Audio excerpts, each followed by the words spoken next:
Praise God, Shalom. This is Pastor Frederick from Scotland, Glasgow. You're watching a Bible devotion recording, and I hope when you watch and when you pass or forward to your loved ones, they will receive that revelation from the Lord.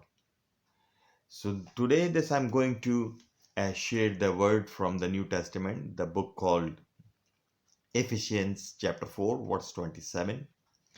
The Bible, it's written in the Bible. Bible says, and do not give the devil a foothold. It is New International Version translation. And do not give the devil a foothold. Another English version, contemporary English version says, and don't give the devil a chance. Don't give a devil a chance. Another translation says, give not place to the devil.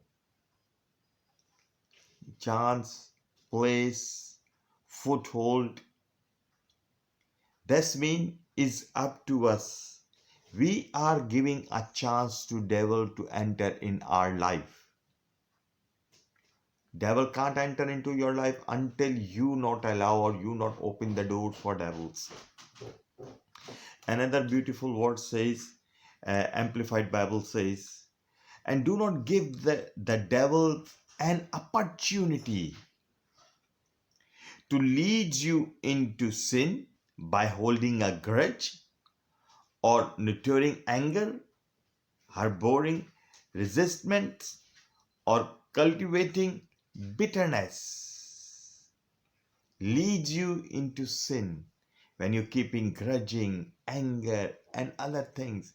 My dear brother, if you are Christians, you have to focus on how you are living, how that's your character and your mind, your vocabulary. That's why Paul says in book of Colossians chapter 3 verse 16 says, let the word of Christ dwell in you.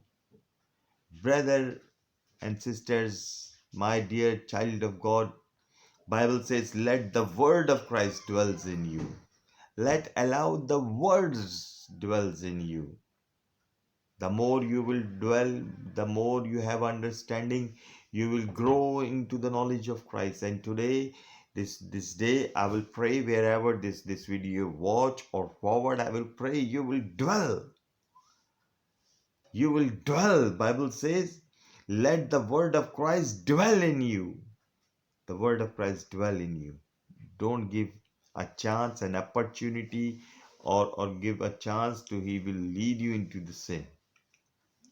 Lord Father, I will pray in the name of Jesus when the people watch this video clip, the word of God protect them, they will grow into the knowledge of Christ. In the name of Jesus, you will be blessed.